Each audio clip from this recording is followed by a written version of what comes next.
Samsung's Galaxy S10 has a hole punched right through its screen. And that's not the only weird tech busting through.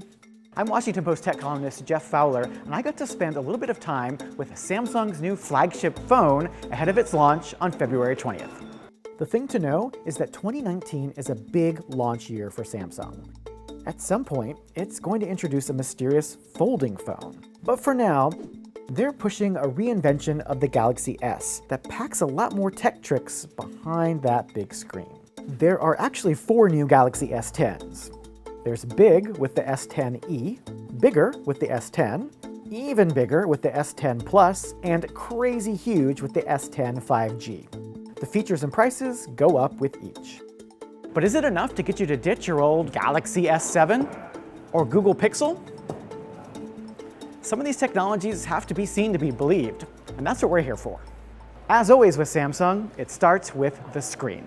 Forget the notch that Apple uses to hide front cameras. Samsung laser cut circles into its screen for 2 cameras on the S10 Plus and 1 on the S10 and S10e. That means the usable screen goes all the way to the edge on all 4 sides, and Samsung finally won its decade-long war with phone bezels.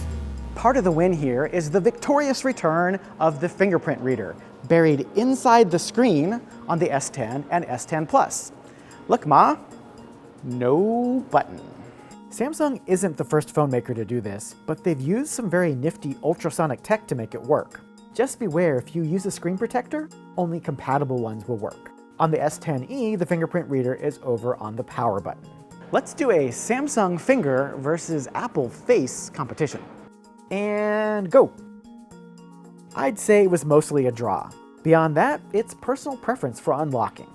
Despite an extra depth camera on the front of the S10 Plus, the Samsung still can't unlock securely with just your face.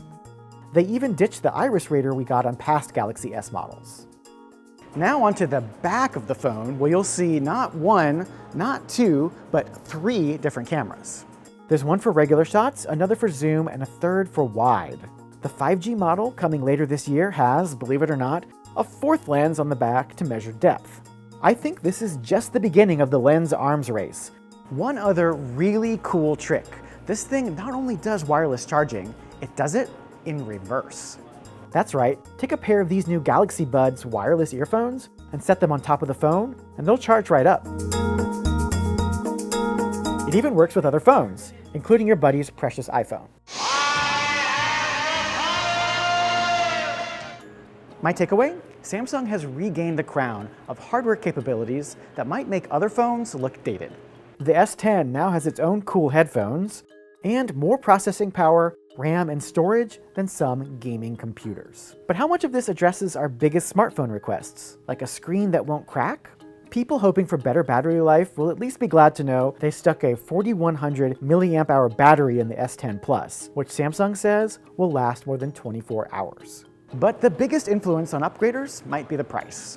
To compete with the $750 iPhone XR, the S10e will also cost $750, while the S10 starts at $900, the Plus starts at $1,000, and the 5G model is still to be announced. The S10 is available for pre-orders on February 21st and in stores on March 8th.